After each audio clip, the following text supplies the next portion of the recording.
This game wrap is brought to you by Ideal Vision one-of-a-kind eye care for one-of-a-kind eyes. By Score Game Day Bag. Buy one, get one free with the $59 Ava Classic Clutch. The perfect holiday gift for that special someone. Visit ScoreGameDayBag.com. By San Antonio Masonry and Steel. By Cat 5 Graphics, your t-shirt source. By Smash Mouth Football, fight for the win. And by... Hi everyone, Mr. Bowtie here. Thank you so much for checking out my content and my channel. Now make sure you bang home that red subscribe button on YouTube so that way you can stay up to date on the latest content from around the area that you won't find anywhere else. And follow me on Twitter at Mr. Bowtie 1982. Thank you so much and enjoy the show.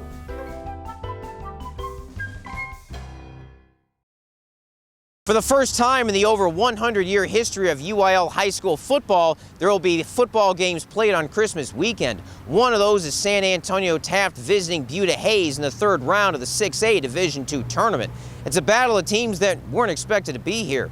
Taft had not been to the playoffs in over a decade. They finished second in District 29 6A, and they won their first playoff game in more than 15 years when they won at Eagle Pass a couple of weeks ago. They advanced to round 3 when PSJA North had to withdraw because of the virus. As for the Rebels, they came from behind to beat San Antonio Johnson last week at home, making it to the third round for the first time in roughly 15 years. The Rebels are led by head coach Les Goad, who took 4A Geronimo Navarro to a lot of playoff runs throughout the 20-teens. Let's take you up I-35 to Mountain City, just outside of Buda, to historic Shelton Stadium and check out all the action. Temperatures in the 50s, so too warm for snow, but there was a winter presence on the field. That would be Grayson Winter, number 16 for Hayes. 'Twas the day before Christmas, and all throughout the stadium, not a creature stirred. Though coaches Les Goad and Ricky Stade chatted about whether they completed their Christmas shopping on time. Then kickoff happened, and instead of decking the halls with boughs of holly, they decked those halls with touchdowns.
In a 12-minute span of the first half, both teams combined for 7 touchdowns. 2 of those came as a result of turnovers, and another was a kickoff return for a touchdown. Most of the drives were 5 plays or less. Santa's reindeer couldn't have moved that fast. The teams combined for over 800 rushing yards in the game, as 4 running backs went over 100 yards each. 6 touchdowns went for over 40 yards, 3 for over 70. Santa needed a break, as did Les Goad. The game was tied at 34. We were starting off slow. We just had to pick it up. We got to wake up. And once we woke up, the scoreboard says it all. We started playing. We started getting stops, started scoring on offense. That's what we got to do to win. Try to run my fastest, do what my team needs me to do. I'll show up whenever I need to. I made some mistakes, but they picked me up. All I got to say is defense wins championships. Hayes' defense showed up in the third quarter. They did not allow the Raiders to pick up a first down on any of their 3 drives in the period. Meanwhile, the offense for the blue and red team went to work breaking open the game. Michael Buda and company broke down the Raider defensive line. Watch him follow his blockers into the end zone for the go-ahead touchdown. It started a Christmas snowfall of fun for Hayes. Taft, meanwhile, couldn't get any offense going. After another 3-and-out, Quincy Jackson with the carry for the touchdown on the final play of the third quarter. He and Hill combined for 243 rushing yards and 3 touchdowns, 48-34 after 3, and the Raiders never caught up.